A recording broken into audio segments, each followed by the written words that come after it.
Hello दोस्तों, आशा करता हूँ कि आप सब अच्छे होंगे, हेल्दी होंगे। दोस्तों, आज हम बात करने वाले हैं चमगादड़ के बारे में। डरिए मत, हम यहाँ किसी बीमारी के बारे में बात नहीं करने वाले। चमगादड़ का इकोसिस्टम में और किसान की जिंदगी में क्या महत्व होता है, ये जानने की कोशिश करेंगे हम आज।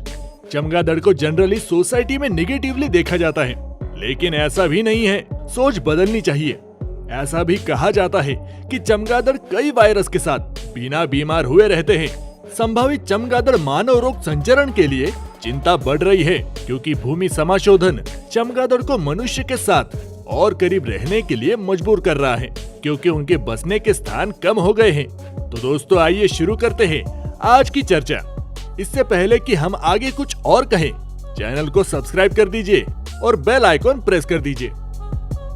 चमगादड़ जबरदस्त है। लंबी दूरी की परागन और देशी नीलगिरी के पेड़ों के बीच फैलाव के साथ साथ कृषि कीटों पर भविष्यवाणी करने जैसी आवश्यक पारिस्थितिकी तंत्र सेवाएं प्रदान करते हैं।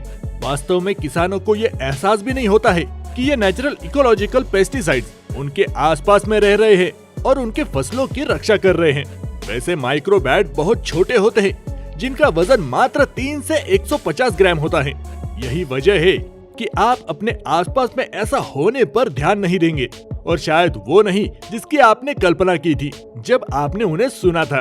ये छोटे चमगादड़ हर रात कीड़ों में अपने शरीर के वजन का 40 से 100% तक उपभोग कर सकते हैं, जिसमें मच्छरों, पतंगों, मक्खियाँ, भृंगों और अन्य विभिन्न कीड़े जैसे विभिन्न प्रकार के कीड़े शामिल हैं। कीड़ों की उनकी बड़ी खपत इन्वर्टेब्रेट्स की आबादी के आकार को प्रभावित करती है, जिससे न केवल खेती को लाभ होता है, बल्कि वृक्षों के स्वास्थ्य और चरागाहों को भी लाभ होता है। उनकी रात की जीवन शैली, छोटे आकार, तेज उड़ान और बसने की प्राथमिकताओं के कारण उनका ठिकाना काफी गूढ़ है। चमगादड़ बड़ी संख्या में स्थानों और विभिन्न स्थानों पर, जैसे कि पेड़ के खोखले में, छाल और पत्ती के कूड़े के नीचे, तूफानी पानी के पाइप, शेड, गुफाओं और सभी प्रकार की दरारों में बसने का आनंद लेते हैं। कीट आबादी को कम करके चमगादड़ किसानों के लिए एक महत्वपूर्ण इकोसिस्टम सर्विस प्रदान करते हैं। उनके द्वारा प्रदान किए जाने वाले प्राकृतिक कीटनाशक गुण ऑर्गेनिक फार्मर के लिए मूल्यवान है।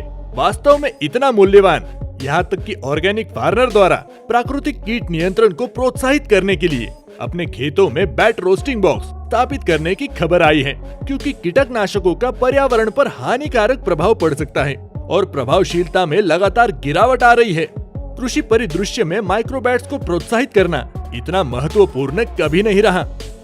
वे न केवल खाद्य खेती के वातावरण में कीटनाशक नियंत्रण का समर्थन करते हैं, बल्कि कपास की खेती सहित बड़ी संख्या में कृषि परिदृश्यों में चमगादड़ भी कीड़ों के लिए चारा बनाते हैं। ये सोचना थोड़ा मुश्किल है कि आपकी पीठ पर शर्ट रखने का कारण माइक्रोबैट्स हो सकते हैं। बायोडायवर्सिटी और फार्मिंग साथ साथ चलती है, और उनकी परस्पर क्रिया की अधिक समझ होने का अर्थ है कि हम बेहतर संरक्षण प्रथाओं में निवेश कर सकते हैं। ये पहचानना अनिवार्य है कि भले ही कृषि परिदृश्यों को अत्यधिक संशोधन किया गया हो, फिर भी वे माइक्रोबैट समुदाय को मूल्यवान आवास प्रदान कर सकते हैं।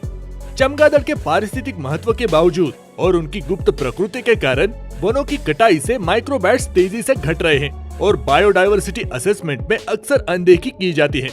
ये कोई आश्चर्य की बात नहीं है कि माइक्रोबैट्स कम हो रहे हैं, क्योंकि वे ज्यादातर पेड़ के खोखले और छाल के नीचे बसना पसंद करते हैं, और अक्सर इन गुप्त रोस्टिंग वरीयताओं के कारण पेड़ की कटाई के दौरान पता नहीं लगाया जाता है, जैसे कि भूमि की सफाई बहुत खराब नहीं है। बड़े पैमाने पर 2019-2020 बुश फायर के दौरान कई चमगादड़ भी मारे गए होंगे, जो 1 लाख हेक्टेयर से अधिक जल गए थे। ये प्रभाव लंबे समय तक चलने वाले और भूमि समाशोधन के संयोजन में हानिकारक हो सकते हैं। प्राकृतिक वृक्ष संरचनाओं और एक अंडर स्टोरी को बनाए रखने के द्वारा चमगादड़ की समृद्धि को बनाए रखना और बढ़ाना प्राप्त किया जा सकता है, जिसे चराई या फसल द्वारा दृढ़ता से संशोधित नहीं किया गया है। ये महत्वपूर्ण है कि किसान अपने खेत के भीतर माइक्रोबैट समुदाय की निरंतरता सुनिश्चित करने के लिए चारागाह के अवसरों और आवासों को बढ़ाने के लिए देशी वनस्पतियों को बनाए रखें। जहां देशी आवासों की कमी या गिरावट हो रही है, चमगादड़ की समृद्धि को बढ़ाने या बनाए रखने के लिए एक रखरखाव रणनीति वृक्ष परिधारण है। देशी पेड़ों का पुनर्रोपण, पेड़ों से मृत शाखाओं की छटाई नहीं, जैसा कि वे महत्वपूर्ण रोस्टिंग आवाज प्रदान करते हैं और रोस्टिंग बॉक्स स्थापित करना, जो चमगादड़ को पूरे सर्दियों में आराम करने और सोने के लिए एक सुरक्षित स्थान प्रदान कर सकते हैं। अन्य तरीकों से किसान चमगादड़ की संख्या बढ़ा सकते हैं। प्रमुख खतरों को कम करने के लिए, जैसे कि जलाऊ लकड़ी का संग्रह बंद करना और निवास स्थान की गड़बड़ी। तो ये था आज का हमारा टॉपिक। आशा करता हूँ कि आपको पसंद आया होगा। इस वीडियो को लाइक करें, शेयर करें और हमारे चैनल को सब्सक्राइब करें और बेल आइकॉन भी प्रेस कर दीजिए ताकि आपको ऐसे ही वीडियोस के लिए नोटिफिकेशन मिलती रहे।